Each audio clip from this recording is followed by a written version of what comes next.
connection in a real way that really empowers your life. You don't want to feel like overwhelmed by what's going on over here. We want to feel that life is actually here to service us, to be able to serve our greater goals, our greater mission, which is to serve Hashem, Yisro.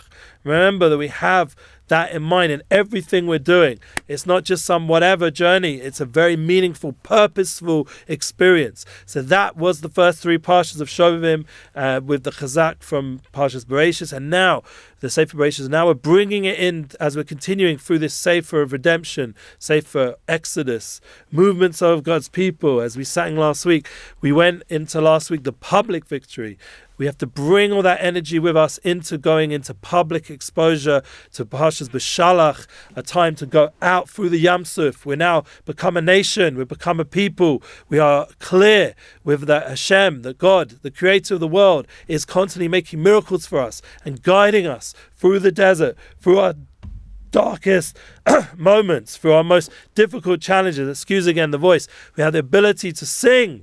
Imagine we can Yosher to really sing forth, and hopefully last week everyone had an uplifted Tu B'Shvat. Thank God mine was beautiful at home, and I have a big appreciation, gratitude towards my soulmate, and I put that in the post below. If you always check the details, there's a beautiful podcast, a relationship flow podcast about gratitude. And please God, this week's going to be about integrity and listening. It's going to be really clear to you by the end of this class how important it is to really listen carefully. And I do think even without the Wi-Fi, I think we're getting a live feed, and we have to thank Hashem that it's working. We got the Breast of Israel podcast, and please God, we're growing the SoundCloud all amount of classes already. We're putting up firstly the Emuna class, QA class from Rav Shalom Arush, our host, and we're slowly getting all the classes up onto SoundCloud as well. So we're going to be on all audio platforms as much as we can, and it's really important.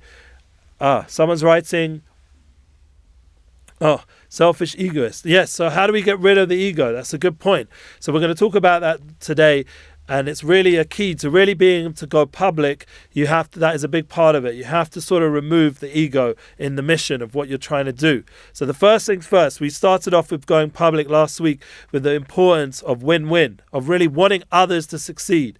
That's the Torah from Rabbi Nachman, Rabbi Nosson, Breslova, Zechusalenu, the idea of going ahead and really wanting your students, your fellow students, your other colleagues, your family, your friends to really succeed in their mission. We want all the rabbis out there to be successful, all the different organizations. We have to really pray for that reality. And as Rav Arush said, only through Aspodidus, only through checking ourselves. He spoke about this last night. There's a seventh Emuna exercise. Only by checking ourselves can we really make sure that we're really wanting other people to succeed. It takes a lot of inner work, a lot of prayer, a lot of development, and then we have the power during this Parshas B'Shalach and now heading into Yisro, Parshas Yisro. What a time. We had a beautiful Ger Tzedek here last night. Yosef Zanil, he is the front cover of this week of our posters of our Emuna class, and we have the chizuk from Yosef Zanil, a Ger Tzedek, to bring us that light, that music, that energy, that inspiration. He came to our people, he came to the Torah Kadosh, he came to, like Yisro, he came and heard, and he was able to see how the oneness, how the Hashgacha Pratis, the divine flow, the serendipity, that everything has a connection and everything has a oneness, and that all the miracles that Hashem is doing for the Jewish people and the world is for a purpose. It's not whatever. So then he came and heard that's the perfect way to receive the Torah, through that humility. And that's how it goes together with Moshe Rabbeinu, who's the leader to help us receive the Torah, and also the ability to receive has a very big power and connection to what we're going to discuss today, of being integral and to really listen, and that will bring us to peace. Because one of the most important parts of Kabbalas Torah, of receiving the Torah, was that there was unity. We talked about a lot here, United Souls and working together. I have my Unity projects. We're talking a lot about the United Souls collaboration album that we put out already, #1, and we have #2 that we're requesting more songs. We already have 3 or 4 songs. We'd like to have another few more. And we have United Souls Key we spoke about already. The idea that through the music platform we can create a project of unity through music. That was one of my dreams, one of my goals in life. We also have the ability to bring unity through Emuna. The Rav said, without Emuna, there is no unity. Without having the ability to believe in Hashem, in a true, intrinsic deep way, how can you unify with other people? If you don't understand you have a soul, and how everything comes when it's supposed to come, and how all your panasa, all your money, all your income, all your business, all your family, all the people that come to you, the fact the Wi-Fi wasn't here and yet the class still works. This is all divine providence. And to understand how when you have Emuna, then you don't have to get upset with anyone. You can go ahead and do your class. And that's really, really important. Whatever you're doing your mission in front of you right now, this moment, that Hashem has given you this gift of life, this moment, during a coronavirus challenge year, where people are freaking out. You have the ability with Emuna, as the Rav says, Emuna or Meshuga, Emuna or Gehenim, you have the ability of Emuna to really keep yourself focused on what your goal is. And that is firstly what we spoke about with win-win and wanting other people to succeed. Now we're going to understand a really profound statement. And Stephen Covey, thank God, is the guide from the general world of being able to really seek to understand. First listen and seek to understand something before trying to be understood. To really learn how to listen. And this is something which on all our Emuna classes, everyone, including myself, has to do, because I'm listening to you guys, your feedback. I'm giving you that opportunity to communicate live and to collaborate, and the opportunity to go global, that we should be able to listen to really what people want. And we're not talking just about democracy or politics or that kind of listening of doing what people tell you, but to actually really listen to the soul level. And as our friend here mentioned, you have to remove the ego to do that. You have to be able to remove the blocks and the emotional blocks, and you have to do the inner work, as Rav Arush was talking about yesterday, through his bonus, if you're Chabad or whatever path you're on, to be able to focus on Hashem's greatness and the love of Hashem, whatever way it works for you, mindfulness, everyone has different, or mindlessness, to get rid of the mind, to be able to basically empty yourself on some level and to really listen to the other person. And that will go with your wife, your soulmate, your husband, that will go with your children, that will go when you're teaching, that will go when you're in business meetings, every situation, in order to really win-win, to really synergize, as we'll get to in the next week, to really join together and have that lev echad, ish echad, to really become one heart, one people, one humanity. We have to be able to really listen. And this is something, obviously, with the media narrative out there which has gone completely haywire.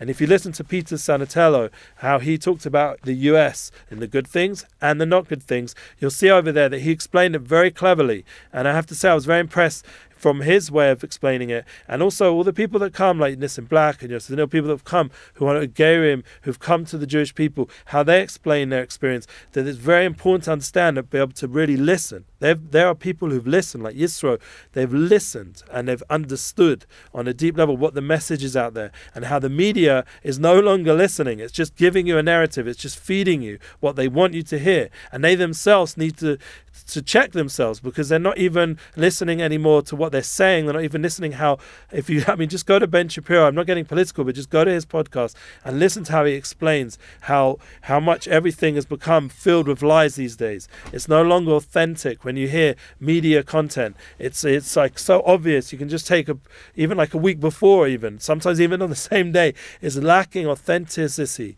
It's lacking integrity. And that was a big thing which, when I went back through the SoundCloud into our past classes that we put up, and when Nissim Black was here with Ben Blackwell, one of our guests, and Nissim mentioned what brought him to Hashem and the Jewish people and to these concepts of Torah and that Yisro, that listening. What was that power that brought him in? He looked at Tanakh and he saw the integrity. That was the word he used. The integrity in the relationship between the Jewish people and Hashem, that it's eternal. And that in itself is a statement of the miraculous nature of the Torah and the miraculous nature of the Jewish people and the miraculous nature of this world for all of humanity, that we all have ability to tap into the soul level, and that soul level is eternal, that nothing can ever destroy that. That is the proof of the Holocaust and everything. All the tragedies and all of history have proven that the soul level can never be destroyed. The soul level is eternal, and that's what drew Nissim Black to go on his own journey to finding his soul and being part of the teachings of Shalom Arush and the general Torah concepts.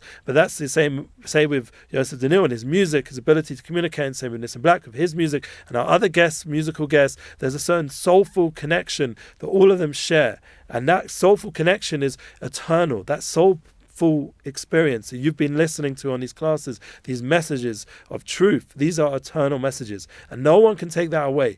No one can really fight that. That's one of the reasons I think that right now, while we're still in exile, this isn't getting like a massive, like thousands of people tuning in, because it's such a delicate light. It's a very true light, and at the same time it's a very strong and refined light that you have to really want it to be able to open yourself to it. And you have to remove a certain amount of ego. Sometimes it's through pain, sometimes it's through suffering. Personally, trying to teach children right now, they're at home a lot more, and the yeshivas aren't, and the programs aren't really teaching them like as much as they were. Thank God I have a few kids who are able to go, but some were prevented because of Corona and this and that. And the point is that it creates a lot of challenge on the ego, and you're trying to be able to be functional. I'm trying to get here and put up everything the best way. We have the Emuna class set up the best way, and the DHC set up in the best way, and all the other classes, and we're constantly trying to put out a lot of Emuna content that sometimes it feels, and right now the Wi-Fi went on the Facebook, but that's all good. We have the opportunity that with all these struggles to really remove the ego, to really take down a level of blockage that separates us from each other, and then that beautiful light of the soul can start to shine through, because you no longer have that need to become famous or powerful, or you have political agendas or any of that stuff. You're just totally there to be a sino, as Rav Osh and other tzaddikim have mentioned, to be just this pipeline for the light of Hashem, because Hashem is constantly creating the world, and everything is surrounding us truly as light. If even scientifically now, if you go on a scientific level, you'd understand that what's happened on Har Sinai is constantly happening. That Hashem's constantly revealing himself on a daily level. Well, how do you see it in science? Because really, if you go down to the smallest atom, there really is just this endless empty space. What is that space? What is that light? As it says, Avir, if you go to the word Avir, Netanya, in the Kuti Torah, and Torah Or, in the beautiful Svarim of the Balatanya, he says over there that Avir has in it the letters of Or. Or is light. The air, the letters of air in Hebrew in the Holy Tongue, has in it the letters of light. Or. Aleph, Vav, Resh. This light that's really inside all the air, in all this empty space that's really binding everything together. This light is part of that eternal light, that Ein Sof Kiddush Baruch Hu, this eternal, endless light that really binds through all of creation. And the more a person understands that Ein Mod Mavado is not just some nice meditation to think about once in a while, but it's actually the reality. That's the true reality. And everything else is bottled, is nullified to that. That's what happened at Har Sinai. That's what happened when we received the Torah, Kabbalas Torah. There was Hashem revealed the 10 commandments, it's hard to say commandments, it's not really what, the 10 emanations from Hashem to guide the world to a place of completion. We have 10 fingers on our hands, everybody. He's guiding us towards a completion, a way of becoming Adam Elyon, to become a elevated human being experience. And that's the kind of revelation Hashem was bringing to us, and it's constantly doing it. It's not just this week's Parshat, we read about it, and then we have Shavuos, these are just things in time. It's an actual experience that's happening on the soul level with all its manifestation on a daily level. And all we have to do is just allow ourselves to experience it. Yes. And that's the ability here. He said here, someone wrote, that every day a person has the ability to become like the Baal Shem Tov. So, and if they do tshuva, what's the point of telling that? Why did Hashem tell us, why did Rav Osh, who is communicating from Hashem in a way, communicating us that we can have such high levels? But the truth is, yes, through speaking to Hashem, everyone can have that relationship that the Baal Shem Tov himself had. Everyone can have that relationship that David HaMelech had, that Avraham Avinu, Yitzchak, Yaakov, all the way, Moshe, Aaron, Yosef, David, Shlomo, and all our holy mothers, Sarah, Rivka, Rachel, Leah. We all have that power within us to communicate to Hashem. We're part of that godliness, that oneness, that relationship that was so intense all the way back into our DNA, to our inner level of who we are as a people, and how we can then shine that globally. We have that ability. So when you look out there and you see, for example, the Jewish people, let's just be honest, they seem to be very far from these concepts, from Avraham, Yitzchak, Yaakov, and from this beautiful Kabbalas Torah. People don't really know what the Torah is, and the way the media portrays is all this infighting and a lack of unity. So then we realize that we're not really listening to the inner voice. We're being guided by a media, or being guided by all kinds of different movements and agendas, instead of the inner voice. The inner voice wants unification. The inner voice wants people to be kind and giving and have morals and values. The inner voice wants to be able to become one with their spouse, and wants to be able to bring beautiful children into the world and have the ability and the patience.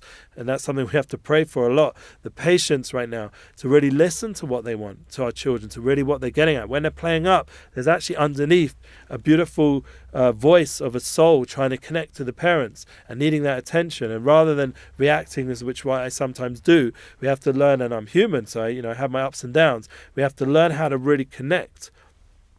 And that's the beautiful concept. And this person here is writing again, Bainani become a tzaddik by doing tshuva. Yeah, so it's brought about in the Holy Sefer Tanya, and of course, and Likutei Moharan is even, they call it Sefer Rishayim because it helps even the people furthest away connect to Hashem. But the concept is that we all have an ability to do tshuva, tshuv. That is the power of this 6 weeks Shovavim. That Hashem has given us a revelation during these 6 weeks of a journey out of all our limitations and all our problems and all our struggles and all our pain. And He's given us a path to guide us, a light through the darkness. Even in right now where the darkness seems so great, I thought that by the time it'd be by Parshat Yisro, we'd be out of this lockdown. That was my optimistic mind. But we're not. We're still in this lockdown, and it might continue even, God forbid, Mishpatim as well, the next Parsha, the climax of Shovavim, and then, God forbid, people are saying even Purim. We might have to still be in lockdown, which is, how can we have another Purim like last year where the whole Corona thing started and no one knew what was going on? And we're still dealing with this problem a year later. I mean, this happens to be my wife's birthday, Zayin Adar, and Purim. This is a special time that we're entering. Mishaniknas Adar Marbin B'Simcha. We have to enter this time with joy, and that tshuva has to be done with joy. We have to keep that optimistic mindset that I felt we'd be out of this lockdown. We have to keep that kind of mindset, and that's the kind of approach we need to deal with life. Not that, God forbid, we're going to end up in this situation permanently. This is too will pass, as Shlomo Melech said. This is not an eternal situation of being in this lockdown, even though it is feeling very overwhelming. And I feel for all the people suffering health-wise, financially, and all these things. Hashem should give a full shlema, as we speak about the dedicate our class, everyone should give healing, and everything should be good. But the point is that we're going into a new Zman, we're going into a new time, a new Chodesh, at the final month of the 12 months of the year. We began with Chodesh Nisan, the Yom Yoledet, the birthday of Rabbi Nachman, this whole energy of Ischadshus, of renewal that comes down when we get to Chodesh Nisan. But first we have to climax the year with Purim and Chodesh Adar, and we do it with joy. Mishaniknas Adar Marbin B'Simcha. We increase our joy. This is the month we're about to bless this Shabbos in Parshat Yisro, Shabbos Mevarachim Chodesh Adar, and we're going to bless, please God, this new month of Adar is a time of Adar Rava Deravin, where we really become more connected to godliness, even though we're so far away from the beginning of the year of Rosh Chodesh Nisan. So far, that initial renewal, we're so far from that clarification. That's the whole point. It was the last Geula in Golos that we had in written down in the Sefer Tanakh, was the Sefer Megillah, and that's the last one, Megillah in the Hester, where everything's covered up and hidden. And I'm learning with my son about how much there's such ability. When I'm learning Likutei Halakot with my oldest son, we're learning over there from Rabbi Nosson about how we have the power through the Megillah and through the mitzvahs coming up in Chodesh Adar, for all the special opportunities to connect ourselves to a higher force. We have the power to really fix up a lot of pagamim, a lot of things that are lacking. And that's a very important concept, that we can all do tshuva with love and joy and happiness, and have a return to our Creator, to return to ourselves. So important to be real with ourselves, to be honest with ourselves. And that's the ability, once we're listening and we're tuned into the soul level, and we've listened to the Torah, we've listened to this revelation of light coming out, Shabbos Yisro, Parshat Yisro, Kabbalas Torah. We're hearing that Hashem wants to reveal Himself to us through these 10 commandments, through the whole Torah Kedosha, through this holy Torah, this holy wisdom that He put into the world. And now the whole world, you go through all the podcasts out there, all the different thought leaders, there's so much values going on and on. I'm not going to list them all, but there's a whole long list of values and guides that are going on out there. And if you trace it back, it all has its source in the Torah, everything.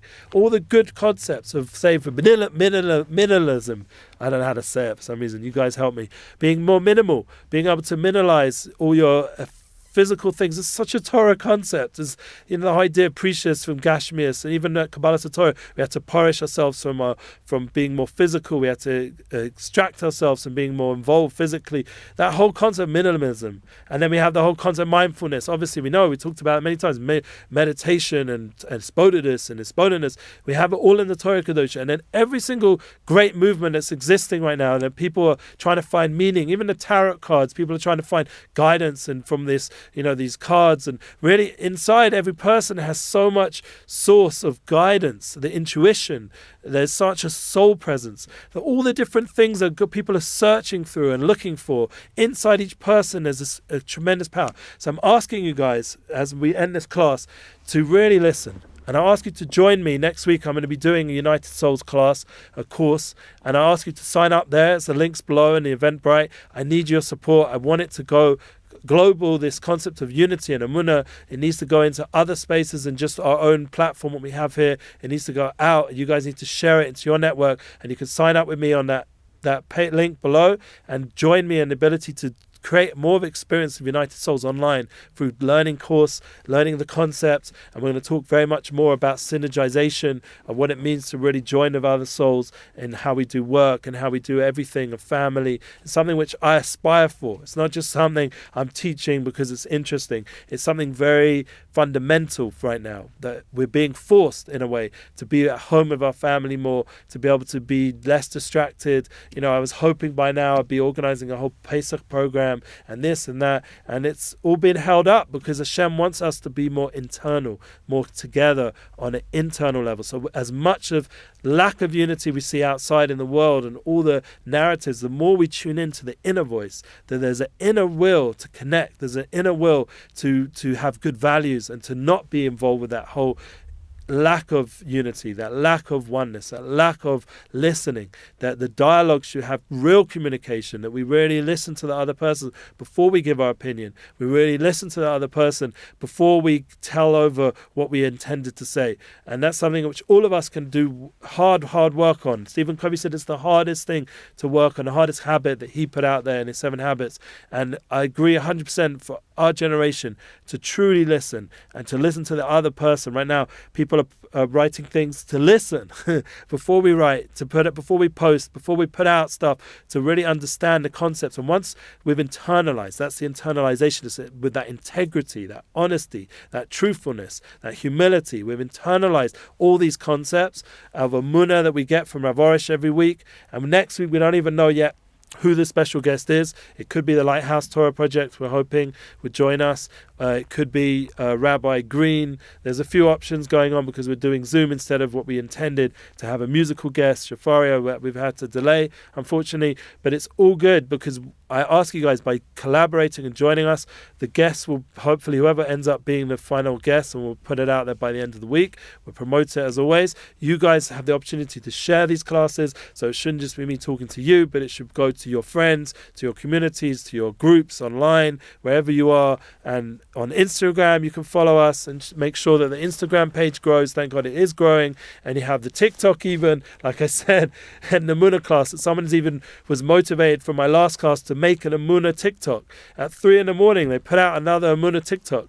So we have another person there putting out Emuna content on TikTok, which you never know, it can suddenly just go viral. We had a few ones that went to hundreds of thousands of people just for 1 minute, and hopefully they ended up following us from TikTok. A few people recently this week came to my WhatsApp from TikTok, and now they're on the WhatsApp group and they're watching the classes. So you never know exactly how you're going to reach to someone. The point is, everyone has the power now in the hands to use that technology and use the internet in a way that inspires the oneness, unity of our souls, and have a more Emuna experience in life, and to internalize, to listen to the message that Hashem's putting out there through the Torah and through this revelation that's happening on a daily level in our daily life, that Hashem is revealing on a daily level what our mission is, what our purpose is, what all the different tools to guide us, all the different things to learn. Like by learning the Torah, we're hearing from Hashem himself what Hashem wants from us, and by us talking to Hashem and praying to Hashem, he's hearing from us. It's a relationship, it's a back and forth. It's not just Hashem pouring light on us, but we're communicating back and forth through all the beautiful classes we have here. We're learning how to do that more and more, and that will create a real relationship that will bring us to that authentic lifestyle, that will bring us to integrity and true listening. And we should be zoche, please God, with a beautiful Shabbos and a beautiful Chodesh Adar. We should go into it with joy and unity and Emuna and all the good things that we're talking about in our classes. Sharon, thank you for joining us, and have a beautiful rest of the week and a beautiful Shabbos Chodesh. Amen.